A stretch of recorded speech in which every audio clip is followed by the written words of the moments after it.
celui qui reçoit Jésus comme Seigneur et Sauveur, il n'aura plus le problème du sang de son père et de sa mère. Tu sors automatiquement, il y a un transfert. Dieu te prend du royaume des ténèbres, il t'amène dans le royaume de la lumière. Tu es adopté dans une nouvelle famille. La Bible dit à tous ceux qui l'ont reçu, à tous ceux qui croient à son nom, il leur a donné le pouvoir de devenir enfants de Dieu. Peut-être par tes fautes ou les fautes de tes parents, n'ayant pas encore Jésus, il y a un sang qui crie contre toi.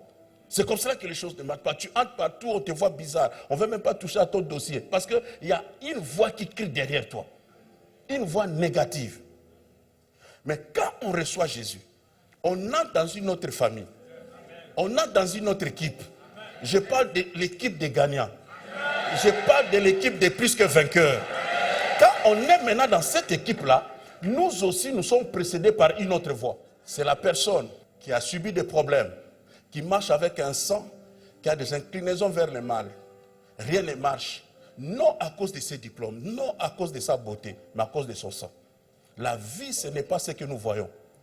Tu peux avoir tout ce que le monde peut acclamer, mais en réalité, ça n'avance pas, parce que c'est une question de sang. Il avance courbé dans la vie, tant de problèmes et difficultés. Ce qu'il ne sait pas, il y a un sang qui crie contre lui. Le sang d'Abel. Justice, vengeance, il a fait ceci, il m'a fait cela dans la vie. Ok? Ça, c'est le sang d'Abel. Maintenant, la Bible dit que le sang de Jésus crie mieux, crie bien. On dit seulement le sang de Jésus crie mieux. Dans d'autres versions, crie bien. Mais on ne dit pas qu'est-ce que le sang de Jésus dit.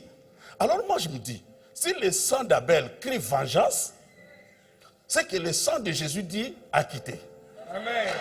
Si le sang d'Abel crie pauvreté, le sang de Jésus dit richesse. Amen. Si le sang dit maladie, le sang de Jésus crie guérison. Si le sang d'Abel crie encore maladie héréditaire, Jésus dit il a été guéri par mes maîtrissures. Donc tout ce qui était négatif, quand cette voix-là crie contre toi, ça t'amène, ça incline ta vie aussi vers le négatif.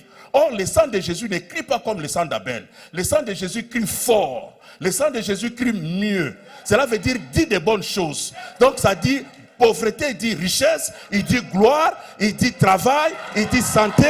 Ah! Il y a un sang qui crie mieux que le sang de tes parents, qui crie mieux que le sang des sorciers de ton village. Ce sang crie victoire. Ce sang crie que tu régneras. Ce sang dit que toi tu es fils de Dieu. Ce sang dit que tu es le premier, tu n'es pas le... Aïe, yabo, yabo. My God.